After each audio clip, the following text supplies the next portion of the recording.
6 अगस्त 1945 को संयुक्त राज्य अमेरिका ने जापानी शहर हिरोशिमा पर परमाणु बम गिराया था। बम को लिटिल बॉय यानी कि छोटे लड़के के रूप में जाना जाता है। हिरोशिमा विस्फोट के 3 दिन बाद संयुक्त राज्य अमेरिका ने जापानी शहर नागासाकी पर दूसरा परमाणु बम गिराया था, जिसका कोड नेम फैट मैन यानी कि मोटा आदमी रखा गया था।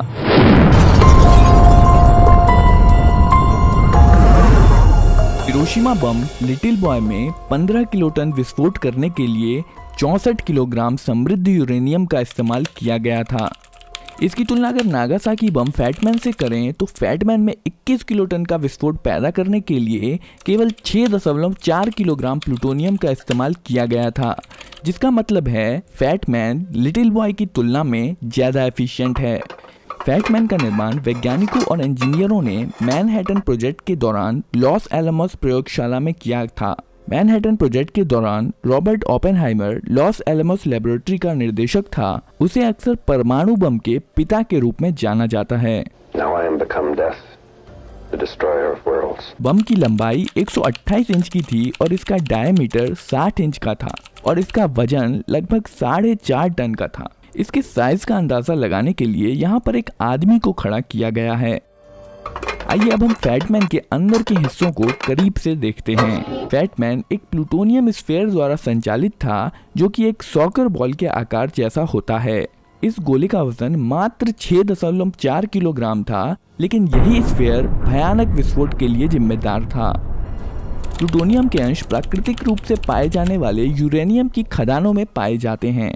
प्लूटोनियम एक रेडियो एक्टिव मेटेलिक एलिमेंट है, जिसकी खोज 1940 में हुई थी। प्लूटोनियम स्फीयर विस्फोटक पदार्थों से घिरा हुआ रहता है।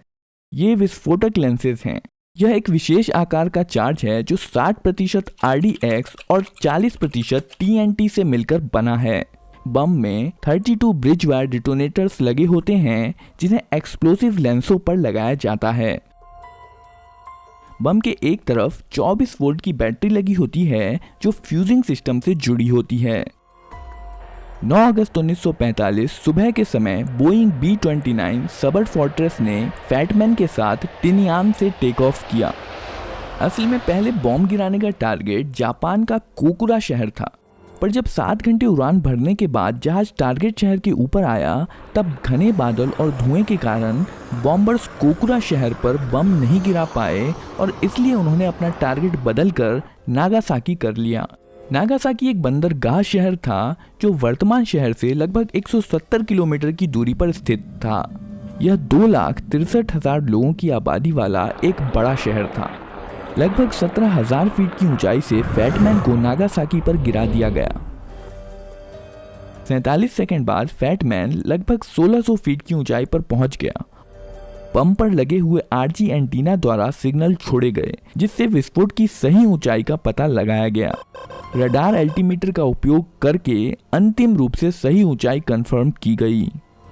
एल्टीमीटर से ऊंचाई का पता लगते ही 32 विस्फोटक ब्रिज वायर डिटोनेटर्स एक साथ बिजली की चिंगारी छोड़ते हैं, जिसके कारण सभी विस्फोटक एक साथ फट जाते हैं। विस्फोट के कारण मेटल कवर की मोटी परत अंदर की तरफ शॉक वेव पैदा करने में मदद करती हैं। मीडियम डेंसिटी वाला एल्युमिनियम पुशर इस शॉक वेव को अपने द्वारा अंदर की तरफ ट्रांसफर कर देता है। इसके बाद शॉक वेव एक बोरॉन से बने प्लास्टिक सेल से गुजरती है और अंदर के कंपोनेंट्स को कंप्रेस करती है। इसके बाद shock wave natural uranium tamper से पास होकर प्लूटोनियम स्फीयर को कंप्रेस करती है। प्लूटोनियम स्फीयर के बीच में 2 एलिमेंट्स पोलोनियम और बेरिलियम कंप्रेस हो जाते हैं और इस कंप्रेशन के कारण दोनों एलिमेंट्स आपस में मिल जाते हैं, जिसके कारण न्यूट्रॉन का एक विस्फोट हो जाता है। इसके लगभग 10 मिलीसेकंड बाद न्यूक्लियर चेन रिएक्शन शुरू हो जाता है। चेन रिएक्शन में न्यूट्रॉन प्लूटोनियम के एक एटम से टकराता है और प्लूटोनियम का एक एटम 2 में विभाजित हो जाता है।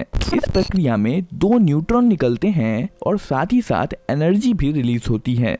ये दोनों न्यूट्रॉन फिर 2 प्लूटोनियम एटम से टकराते हैं, जिसमें 4 न्यूट्रॉन निकलते हैं और इस प्रकार चेन रिएक्शन शुरू हो जाती है। चेन रिएक्शन के कारण अचानक से बहुत ज्यादा मात्रा में एनर्जी रिलीज होती है और बम फट जाता है। बम को अगर जमीन पर फोड़ा जाता तो इसकी काफी एनर्जी धरती में चली जाती और इसका असर अपेक्षाकृत छोटे इलाके तक सीमित रह जाता।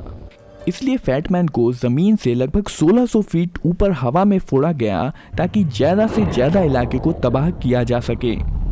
इस बम धमाके में लगभग 40,000 लोग मारे गए और जहां पर बम विस्फोट हुआ था उसके 8 स्क्वायर किलोमीटर के भीतर लगभग हर इमारत नष्ट हो गई। बम फटने के स्थान के पास खड़े लोग तुरंत ही भाप बनकर हवा में मिल गए। क्षति मुख्यतः 3 कारणों से हुई। पहला विस्फोट, दूसरा आग और तीसरा रेडिएशन। परमाणु बम से होने वाला विस्फोट एक्सरे द्वारा गर्म की हुई हवा के कारण हुआ, जिसे फायरबॉल कहा जाता है। फायरबॉल एक बेहद गर्म और अत्यधिक चमकदार विशाल हवा और गैस का गोला था जिसने शुरुआत में ध्वनि की गति से भी ज्यादा स्पीड से सभी दिशाओं में शॉक वेव पैदा कर दी थी। इस आग के तूफान ने लगभग 3.2 किलोमीटर के रेडियस को प्रभावित किया था। इस विस्फोट के परिणाम स्वरूप 3 तरह के रेडिएशन निकले थे, अल्फा, बीटा और गामा। अल्फा रेडिएशन ज्यादा नुकसान नहीं पहुंचाती है और हेलमेट और सुरक्षा कपड़े पहनकर इसके प्रभाव से बचा जा सकता है। बीटा पार्टिकल इससे ज्यादा खतरनाक होते हैं और त्वचा को छेद कर नुकसान जैसे कि त्वचा में जलन पहुंचाने में सक्षम होते हैं।